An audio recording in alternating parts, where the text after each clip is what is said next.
the Super Bowl out of me. Believe that. Believe that. Welcome, everybody. We're back to the fourth official episode of the Everything Ravens podcast. My name is Logan. I run the Instagram account at everything_Ravens, which is the biggest Ravens fan community on Instagram. Make sure you follow that account, as well as follow at Everything Ravens podcast on Instagram for all the latest news updating this podcast. Today, we're going to do our all-time Ravens team, but specifically we're going to do the offense today. You can find this pod available to you on Apple, SoundCloud, or Spotify. Now let's meet the co-host. How are you guys doing today? Doing pretty good. There's a lot of all-time great Ravens, so I'm just glad to discuss it today on the offensive side of the ball. Doing well. Excited to go over these Raven greats and take a little trip down memory lane. Oh yeah, and just so you guys know, we're doing these by years, not by the player overall, but like which players had the best years in these slots. Just wanted to let the audience know that. All right, so let's not delay this any longer. Let's get into it. Quarterback, for me personally, at quarterback 1, I had Lamar 2019. At quarterback 2, I had Flacco 2012. I know this could be kind of some debate with the fans because Flacco won the Super Bowl in 2012, but what do you guys think about that? Yeah, I actually had Joe Flacco 2012 as my first quarterback. I don't know, maybe because just Flacco has like a warm, special place in my heart. I don't know. The Super Bowl run was one of the best postseason runs of all time. I took that into account. And just Joe Flacco throughout that season just was played big in a lot of big games for us last year. He won the championship. I have to put Joe Flacco there number 1. I just have to. He still holds a lot of the Ravens records. I just felt like it was right. I had QB1 Lamar 2019 and my quarterback 2 Flacco. I actually went Flacco 2010, not the Super Bowl year. I know what he did in the postseason was spectacular. 11 touchdowns, no interceptions. Tied Joe Montana's record for most touchdowns without a pick. But he had that lull late in that 2012 season from like week 13 through week 17 where we lost a bunch of games, close games that we needed to win down the stretch. I thought 2010 was his best statistical season. It was his best record as a Raven, 12-4, most touchdowns or second most touchdowns, 25, least interceptions. And he had the most yards per attempt that season. And my favorite version of Joe Flacco was when he was airing it out down the field, hitting the deep ball. Yeah, for me, it was kind of a debate to see who I would put at quarterback 1, but I ended up going Lamar 2019, like I said, because Lamar won MVP. He was the unanimous MVP, and I know Flacco won the Super Bowl, which I took that into account too. But I feel like Lamar's regular season was just head and shoulders better than what Flacco's was, so that's why I ended up going Lamar 2019 as my QB1. Yeah, it's a tough call for sure. And if you look, Lamar all season said he did not care about the MVP. He wanted that Super Bowl trophy. So when you're comparing those accolades, I think you have to give the slight edge to the Super Bowl. But just what Lamar was able to do, he was a human highlight reel this season. 1,200-plus rushing yards, 43 touchdowns, 13-2 record. Obviously, didn't start that last week against Pittsburgh. Only 6 interceptions. He was immaculate throughout the entire season. No games off. I gave him my quarterback 1 spot. Alrighty, so running back. Running back 1, I had Jamal Lewis, 2003. I think that one was kind of obvious with his 2,066 rushing yards and 14 touchdowns. Running back 2, I feel like this can be kind of a debate. I know I don't personally like him anymore because of his incident, but I had Ray Rice 2011 as my running back 2. Yeah, and going off that single season idea, I actually had Jamal Lewis 2003 as my number 1, but halfback 2, I went 2014, Justin Forsett. I agree. I think Ray Rice had a better career as a Raven. If you look at that single season Forsett had in Gary Kubiak's offense, running the stretch run game, 5.4 yards per carry, smaller back. I think that would be a great duo for an all-time team. Jamal Lewis, kind of the more traditional downhill physical back, and that smaller scat back in Forsett. Over 1,200 yards. It was his only all-star season. I think he was phenomenal that year. That's who I put as my halfback too. Yeah, and I had Jamal Lewis and Ray Rice too. I love Justin. I did love him, but the thing was just looking at Ray Rice 2011 season, it was hard to ignore 1,364 rushing yards, 12 touchdowns. This guy, despite the incident, was a great running back, a Pro Bowl caliber running back, and was very big for us in a lot of years. He was primarily the main focus of the offense, running the football. So I couldn't really ignore that as much as I didn't like the incident. So I did go with Ray Rice as my number 2 running back. And of course, like you said, Jamal Lewis is just 2003 is just unbelievable. There's no way no one can beat that. Yeah, I think we can all agree that 2003 season was a no-brainer for halfback one. I mean, he led the league in rushing yards and touchdowns, just a dominant force. Yeah, I could kind of see Brooks' argument for putting Justin Forsett as running back too, because Ray Rice got fed the ball a lot more than Forsett did in 2014, and Forsett, I believe, had like 1.1 yard per carry average more than Ray Rice. So I could see the argument for putting Forsett there because his yard per carry was better. The big argument to me for Ray Rice, which is why I almost put him at halfback too, was his ability to catch the ball. I think when you look at how we run our offense and how teams across the league now run their offense, having that second back who can catch the ball and make man miss in the open field, they're so valuable. Ray Rice was great after the catch.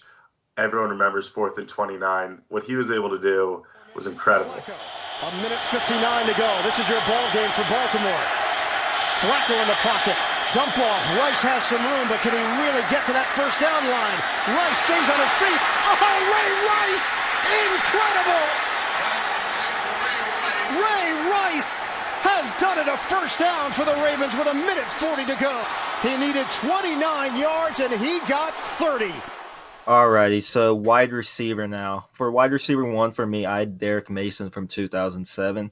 For wide receiver 2, I had Anquan Bolden from 2012. And for wide receiver 3, I had Steve Smith Sr. for 2014. And now hear me out on this one. Anquan Bolden didn't quite have the numbers that Derek Mason or Steve Smith had from their years, but Anquan Bolden was just so pivotal during the Super Bowl run. And he won the Super Bowl that year, which Steve Smith and Derek Mason did not. And I could see that. I struggled. I really did want to put Bolden on my list, but I ended up going wide receiver. I ended up going with Steve Smith, 2014, then wide receiver 2, Torrey Smith, 2013, and then wide receiver 3, Derek Mason, 2009. To me, this came down to Derek Mason was more consistent as a Raven every year as far as numbers goes, and touchdowns than Anquan Bolden. I love Bolden. I loved his physicality. I loved his modem. I just love the big plays he had, the clutch plays, that Super Bowl especially. But sometimes he wasn't there in games. And just to me, he didn't really appeal to me as a true number one wide receiver of the Ravens. So that's why I kind of put Derek Mason over him at 3. Then Steve Smith, 2014. I remember when we signed Steve Smith, just the excitement I had. Like, this is like a future Hall of Fame wide receiver, I believe. And he's a true number one wide receiver. And that's something we haven't had in a long time. So it was just really exciting. He put a jolt in our offense, just the attitude and just everything. He had the numbers to back it up with over 1,000 receiving yards, 6 touchdowns. And then, I mean, come on, like the Carolina game, I mean, just the trash talk and just everything. Just a lot of great moments with Steve Smith. To me, he was the best receiver and he had the best year, so I had to have him number 1. Yeah, I got to go with Logan on this. I see what you're saying. I had Derek Mason 2007 as my 1, Anquan Bolden 2012 as my 2, and Steve Smith Sr. 2014 as my 3. I went with the hands team. I think those are the best 3 possession wide receivers in the league and some of the best hands in NFL history. It's hard to pass up on guys like Torrey Smith, Quadre Ishmael, Mike Wallace, just speed guys the Ravens had with 1,000-yard seasons for us. But I loved watching these guys pull down jump balls. Anquan Bolden especially, he didn't really have those stats like Logan said. Never a 1,000-yard season with the Ravens. But when it was a 50-50 ball or a third down, the same way we see Lamar seek out Mark Andrews, Joe Flacco looked Anquan Bolden's way, and more often than not, he pulled it down. I'm thinking about that third and I think it was 3 in the Super Bowl. Joe Flacco rolled out to his right and just lobbed it to Anquan Bolden. People thought he was throwing it away. Bolden just rips it away from the defender. He was the best in the league at doing that. That's why he got the nod to me. And then, like Kyrie said, Steve Smith, the revenge game against Carolina when they came, he brought an energy, an edge to him. And then Derek Mason, the all-time leader for Ravens in receiving yards and touchdowns, he gets the nod as my wide receiver 1. Oh, yeah, and when you look at all those guys like Derek Mason, Anquan Bolden, Steve Smith Senior, they just define what it kind of means to be a Raven, like what everyone thinks of as a Raven, like just a physical, nasty, tough receiver that isn't afraid of contact and is just going to try to be tough. I definitely agree with that. My one argument looking at this list, we've had great wide receivers. I chose not to put a speed guy on my list. We've had great burners, downfield threats over the years. Do you guys think Hollywood Brown can eventually crack this list? I think he could, mainly because this guy, he's just a playmaker. I mean, he just look at Oklahoma days. I mean, he just makes plays. I mean, his hand, not only is he fast, he can, I'm sorry, he can be any secondary, any cornerback, but he has great hands too. I feel like he's going to develop better. He's going to develop as a route runner. He has a lot of potential. I really do feel like he can be a very explosive, 1,000-yard wide receiver for us for many years. So I do think he will eventually break this list, and I think this year actually might be a good indication of that. Oh, I was just about to say, I think potentially this year he could break this list because we're not doing this like all-time accolades as Ravens. We're just doing this year by year, which guys from each year we think could potentially be on this list. And if Hollywood has a great year this year, maybe he could be on this list after this season. Who knows? Yeah, I definitely agree. I think he's poised for a breakout year. If you look at our roster or our schedule, sorry, there aren't the same high-level cornerbacks we saw last season. There's a lot of room for him to have big games. A lot of games I'm sure he has circled on his schedule. Eagles, Redskins, teams like that with weak secondaries. And he's been working hard this offseason. My one question is, he's a little injury prone. He doesn't take hits very well. He gets down. Will that ability not to get that many yards after contact hurt his potential to make this list and crack this top 3? Like I've always said, I compare Hollywood to a young Deshaun Jackson. Like, he's not going to get a ton of receptions, but he's just going to rack up them yards. Like, he's going to be like that 15 average per catch type of guy, 15 yards average per catch. He's going to get a lot of yards, and he's the type of guy that's probably going to have a 50 catch season, but like 1,300 yards, something like that. Very possible with a guy like him with that speed. I think the problem too with the receivers a little bit has been quarterback. Don't get me wrong, I love Joe Flacco, but Flacco can sometimes frustrate you because he's very inconsistent sometimes in regular season, and then like in the playoffs, he just becomes like a god or something. So even with Joe Flacco, I just feel like it was sometimes very inconsistent quarterback play. Lamar's very different. This guy is a very accurate passer, developing a very accurate passer. Just so I feel like with Lamar now at the helm, I do feel like receivers are going to develop a lot better. And even though it's going to be a run-focused team, I do see us having like two. Like I really do see Hollywood Brown, Mark Andrews both. I'm not going to say this season, but one season both having 1,000 yards. Yeah, that was my hot take from last episode. And that's a nice segue into our all-time tight ends. This one may bring some controversy, but like I said, we're doing this year by year. And for my tight end 1, I actually had Mark Andrews from 2019. And my tight end 2, I had Todd Heap from 2005. Okay, I had Mark Andrews 2019 for 1. I went with Todd Heap in 2002. That just to me because I just felt like when he first came on the field, just there's a lot of excitement. He was even his rookie year, and he learned under Shannon Sharp. But I feel like that 2002 was his best year. So I went with that year. But it was very hard for me because I love me some Heap, but Mark Andrews just straight up killed it. Just this whole past season, so I had to give it to him. And I do have a little soft spot for Dennis Pitta. So I was trying to see if I could put him on the list, but I just couldn't because of the numbers and just the injuries, unfortunately. I went Todd Heap 2005 as my tight end 1, and I went tight end 2, Mark Andrews 2019. I agree, Todd Heap 2002 had a great season, but 2005, most single season receiving yards by a Ravens tight end. To me, that was the best year of his career. He was also a matchup nightmare, just his sheer size and the way he was able to run down the middle of the field. The modern tight end is so different. It'd be interesting to see how he would play and compare to tight ends now. Mark Andrews, obviously, he has that connection with Lamar Jackson. He had a phenomenal year. I thought Dennis Pitta was going to crack this list, but when you look at the numbers, even though he was that same security blanket for Joe Flacco that Mark Andrews is for Lamar Jackson, because of injuries, he was not able to crack the list. 2012, I would have said was his best year. And then I also thought about Shannon Sharp. Shannon Sharp, like we talked about with wide receivers, Shannon Sharp never really had a quarterback when he played for the Ravens. And when you look at what he was able to do throughout the rest of his career, it's kind of a what could have been situation. He had a huge 2001 season with us. He was kind of one of our leading receivers. He was an all-star.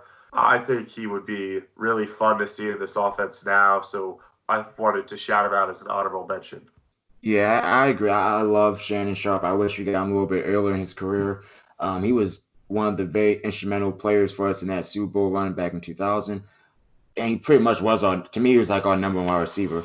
But I did try to see if I could put him on, but just Todd Heap in his prime and just even Mark Andrews just had to get the nod.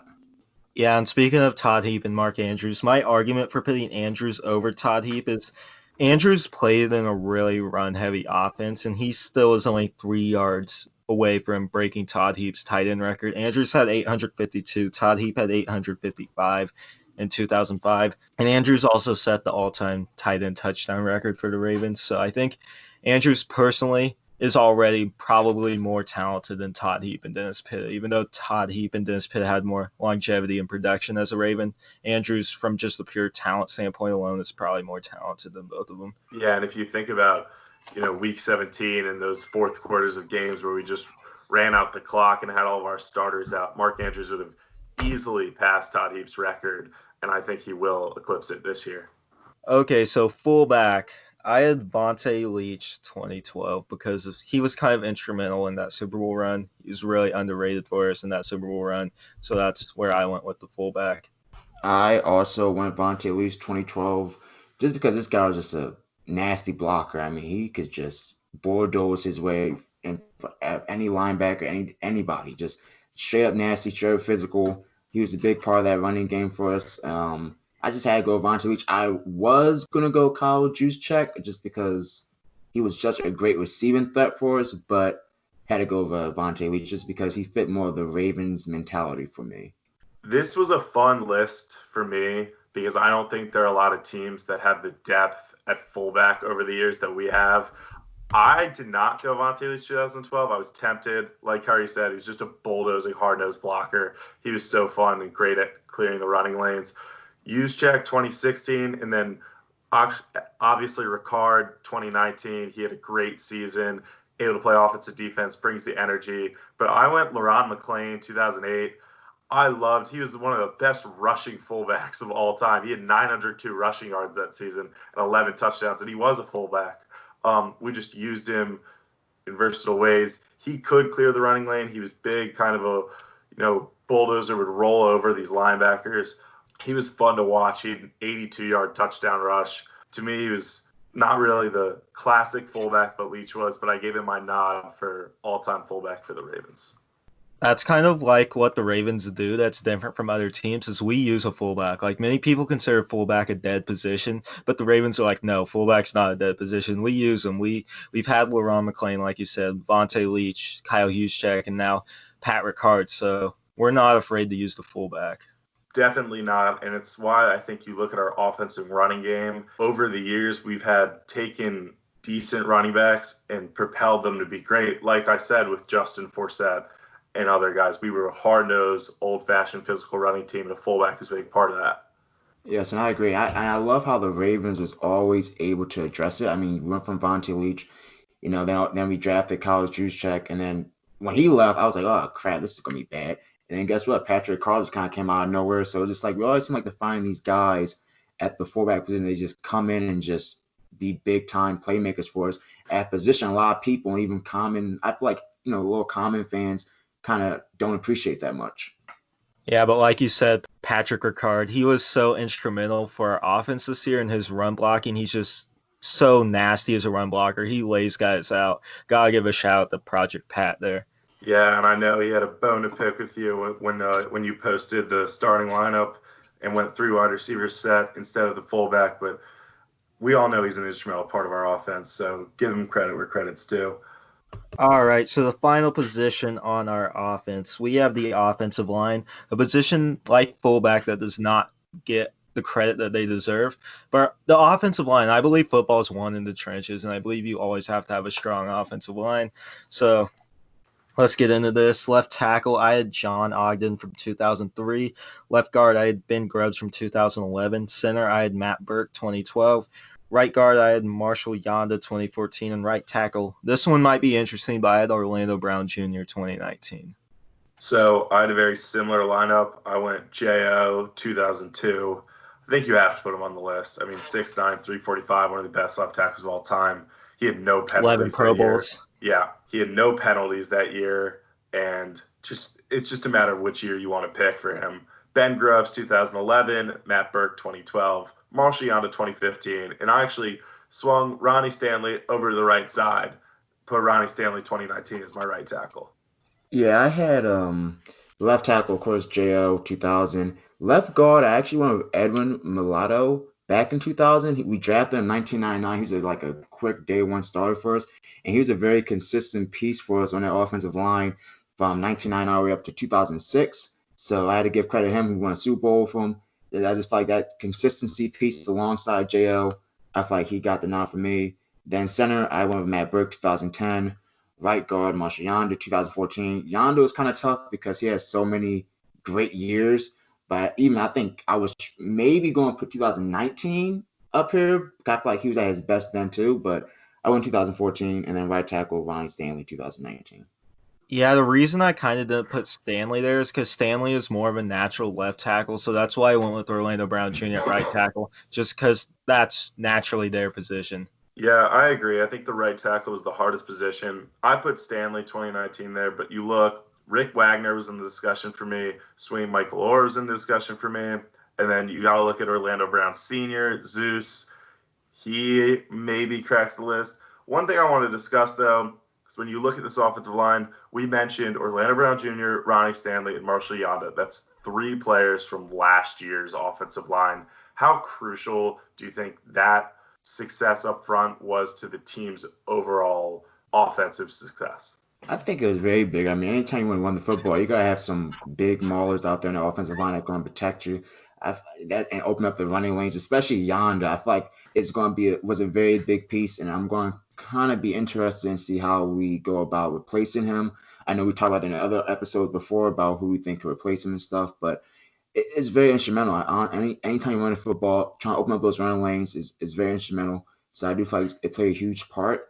So it's gonna be very interesting to see. But we still got Stanley and we still got Orlando, so that's still good signs. Yeah, to me, I think there's this misconception that blocking for a mobile quarterback is really easy, especially someone like Lamar Jackson who makes people miss so well. But it's actually really difficult. You never know when they're scrambling, leaving the pocket. You have to keep an eye on your quarterback and be blocking your guy. Our tackles did a great job of that last year. The loss of Yonda is huge. I think we do a great job coaching off our interior offensive line. They'll get there. They'll figure it out, but that's definitely going to be a blow to the team. Oh, yeah, and like I said, building a strong offensive line, in my opinion, is one of the biggest key things you need when you're building a football team. You just got to be strong in the trenches, and having an offensive line is the first step to that. Yeah, and I know you mentioned like an honorable mention, I guess, was Michael. Or I was thinking about putting him on the list actually because when we first drafted him, I mean he was very impactful. I mean he was like one of the best run blockers in the league. I mean he could block his behind off. I mean I know he has a great story behind him, like the movie The Blind Side and stuff. But he was really good those first couple years, but he really declined. I mean drastically those last I Yeah. think 2 seasons, and then he went to Tennessee and then Carolina. And he just never was the same player. So those last years kind of messed it up for him for my list, but I did think about him a lot for that list, though. Yeah, it's unfortunate because I was looking and we talked about how this list is single season. His career was very good. Early in his career, he blocked well, but he had some false start trouble. And then when he finally figured it out, it was a very short window before he left us, and then it kind of went downhill. But he was a great story, and he was a great member of our Super Bowl team. Yeah, one other guy you could potentially argue for putting at right tackle, and I know he played guard for most of his career here, his 4 years here, but I was gonna say KO at right tackle too, potentially, because he played tackle his first year here, I believe, and he was a tackle in college too, and he was obviously really good when he was in Baltimore. I love KO. He is so versatile and just you can plug him in different positions of the offensive line. I love him. He's tough. He's physical, and I'm very glad we did not overpay him and we let him go test free agency and stuff because he pretty much robbed the Raiders. And yeah, I'm glad Ozzie Newsome and not Eric DeCosta, but I'm glad Ozzie Newsome was usually kind of cheap and he knows when to pay, knows when not to pay. I'm glad we missed the boat on that one. Okay, so now let's do some hot takes. For me personally, my hot take is Tyus Bowser has 9 sacks next year. I like that. I think we're a blitzing team. I think there's going to be a fight for him and Ferguson. I think they're both going to be motivated going to this season. Bowser took a big leap forward last year. Definitely could see his game start to progress even further. 9 sacks, though, that's a pretty hot take. That's a lot to rack up. I think he will face a bunch of favorable situations this year with our big beef up front with Calais Campbell, Derek Wolfe, Brandon Williams. Calais Campbell is going to get double teamed because he's Calais Campbell, obviously. There's no explanation really there. And then Derek Wolfe also creates sacks for a lot of people. Von Miller even credited Derek Wolfe before for doing a lot of dirty work and helping him have the success that he did because Derek Wolfe just creates sacks for other players. And another thing with Tyus Bowser is a lot of times with these Ravens pass rushers in their quote-unquote bag year, their contract year, they go out and they just break out and perform and try to get that new contract. So some people might think it's a little crazy, but just listen to me. I know Peyton Manning, he was the back-to-back winner of MVP award twice during his career, 2003, 2004, and 2008 and 2009. I believe Lamar Jackson can and will do it again this season. Here's why. Number one, I don't feel like NFL defenses fully have Lamar Jackson figured out. Yes, there's a lot more game tape on him. Yes, we saw the Chargers figure him out in that playoff game, but this guy is just too elusive. He can make you miss. I don't care what your defensive strategy is, what your plan is. This guy can just make plays with his feet, just acrobatic, just can do anything. So he still really can't strategize for that. So I still feel like he's going to be a dangerous running threat for us. I feel like he's going to have another 1,000 yards rushing. And then even with the passing game, I feel like this guy just keeps getting better. He took a big leap from year one to year two. I was one of the fans in that playoff game that was like, hey, put in Joe Flacco. Like I saw enough of Lamar. I thought he wasn't going to really be a good thrower. I said, this is enough. It was a nice little run. I want Flacco back. But I stayed a fan. I believed in him still and kept my confidence in him, even though that playoff game shattered a little bit for me. And next year, I just saw him blossom. This guy is going to continue to develop, continue to get better. He's going to have a big year this year. Yes, defenses are going to have more of a schemes for him and more packages for him. But I feel like just the natural born talent as a playmaker and running the football and what he can do with his feet and his elusiveness is going to make him a dangerous threat, just like Michael Vick was back in the Falcons days, but a more accurate passer and I believe even faster and more elusive. So I feel like Lamar has a great opportunity, especially with Hollywood Brown coming back, full speed, 100% healthy. You got Andrews. We got more weapons from the draft.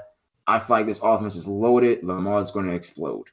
Yeah, I like that hot take. I think when you talk about back-to-back MVPs, you have to build on that first MVP season. You can't just duplicate those same numbers. Lamar, one of the youngest MVPs, he's just going to continue to improve. Hopefully he can duplicate those same numbers, if not put up more. He was the unanimous MVP last year. I think it's definitely a possibility. My hot take for the season is I think the Ravens are not done in free agency. I wanted to say Jadeveon Clowney, but I just don't think it's in the cards. So I'm going to say we go out there and we add Cam Newton. Hear me out on this one. We added RG3 late spring when we got him. I thought last season, RG3, I know we had the Heisman package, but he saw a lot of field time late in games when we had big leads. I don't think he performed the same way we wanted to perform. I think when you look at that, you don't know if he could come in an emergency situation and win games. Cam Newton's still in the market. You saw what happened with Jameis Winston, the situation he picked, sitting behind Drew Brees, only taking $1 million, 1.1 I think it was, trying to learn and develop. Cam's coming off an injury. He's the prototype quarterback we're looking for, big-bodied, mobile, strong arm. He has the potential. He took a team to the Super Bowl in the past. He's an Under Armour athlete. It makes sense for him to come to Baltimore. I think you could look at him, try to do the same situation that Jameis Winston did in the Saints. And I think another potential landing spot for him is Pittsburgh, so you'd be taking that away from our rival. I think it makes a lot of sense on paper. We'll see if the Ravens go out there and do it. I wasn't expecting that at all, but it does make a lot of sense once you break it down. And another thing I love about that is Cam could really also develop and help the development of Lamar Jackson because he's been there. He was the dynamic before Lamar. We was talking about Cam as like this most dynamic quarterback in NFL because he was his size. He's like 6'6" and he can run the football. But we all saw Lamar and that was a different story. But he could definitely help Lamar say, hey, like, you know, this is when you should run. This is when not. How to try to avoid some of that pressure and, you know when it's time to make that throw. And know when it's time to escape and try to take off. So I feel like he could definitely help. He's been there, done that. He's been to a Super Bowl, like you said. And also, I feel like it would be a great audition for him for other NFL teams because you got the preseason. I know it's probably going to be like 2-3 games. I don't know. But he'll be able to show off that arm, show that he's healthy, show he's still got some mobility. And then 2, I know Greg Roman is going to set up some packages for both Lamar and Cam, similar to what we did with Joe Flacco and Lamar Jackson, but you got Cam who's actually way more dynamic and versatile than Joe Flacco. So he come up with some creative packages, try to stretch out the field, run the football. So that could also help Cam Newton as well. Yeah, exactly. And you talk about that sort of quote-unquote audition for a future starting quarterback job. No backup quarterback that didn't have their starter get injured saw more time than RG3 last season. So if you're talking about a situation where you want field time, you want time to prove yourself, the Ravens are a great fit. The one question I have is, will Cam Newton be able to embrace that backup role? I think that's what he's looking at right now in the NFL, but I don't know how much he'll be able to take that role. I think RG3 has done a phenomenal job of taking that backup role with a smile, being ready, and being kind of a duo with Lamar. I don't know if Cam can match that same type of energy. He's always smiling when you're winning and spirits are high, but when teams are losing, he's not the best leader, in my opinion. I don't know if as a backup he'll be able to have that same leadership mentality and sort of guide Lamar the way he could as a former MVP. But it's an interesting thought. Now, I did see a report that's saying he was open to being a backup if it was the right team. So I do think he might be open to it too. I'm a knock on wood here, but if Lamar does get injured, because you got to think he's a running quarterback, it tends to happen a lot. Eventually in their careers, they get banged up, injuries start coming. I don't find that's the case. I'm just saying if he does get injured, you got to think that would be a great opportunity for Cam to step in, start on a playoff caliber team, and especially if he wins them some games, they'll have a lot of coaches and executives talking in the offseason, say, okay, maybe this guy can still do it. Exactly. I think it benefits both parties involved, because me as a Ravens fan, I love RG3, but I don't know if he could come in and win games. I think Cam has a better shot, if that were to happen, to come in and be able to compete and keep our head above water until Lamar comes back. Oh, yeah, and like you said, with RG3 coming in and winning games, the only time I think where RG3's actually had to come in as a backup and try to win a game was Week 14 versus Kansas City in Lamar's rookie year, and he obviously did not win that game. So I don't know if I trust him in that situation per se either, because the other times he's came in is when we were just blowing teams out and just put him in just because. Yeah, and I know he had that start Week 17 that we won against Pittsburgh, but that was kind of, both teams mailed that game in. It was a sloppy rain game. From what I saw from him early in the season, and when you talked about in crunch time 2 years ago in Kansas City, I don't know if he has the ability to take this team where I think they can go. That's all we have for this week. Thank you, everybody, for tuning in. We're looking forward to bringing you more content each and every Friday. You can listen to the show on all your favorite streaming devices, including SoundCloud, Apple Music, and Spotify. Make sure to give us a good review and follow us on all those streaming services so we can keep this podcast rolling. Make sure to follow at everything_Ravens on Instagram, which is me. Also, make sure to follow at Everything Ravens Podcast on Instagram to get the most up-to-date news on everything Ravens and our show. I would also like to give a big shout-out to our co-hosts for helping me today, Kyrie Jones and Brooks Lebo. They did a fantastic job. They have some really excellent insight, and thank you guys for all your help. Another shout-out goes to our executive producer, Spencer Silverstein. He's done a great job with production and helping everything run smoothly. Big shout out to him. Our final shout out goes to our intro music creator, Jack Davis. He did a fantastic job creating this intro. Make sure you give all those guys a follow. You can find their handles on the bio of at Everything Ravens Podcast on Instagram. That's all we have for this week. Thank you, listeners, for all your support, and can't wait to be here this time next week. Once again, this is Logan signing off. Go Ravens.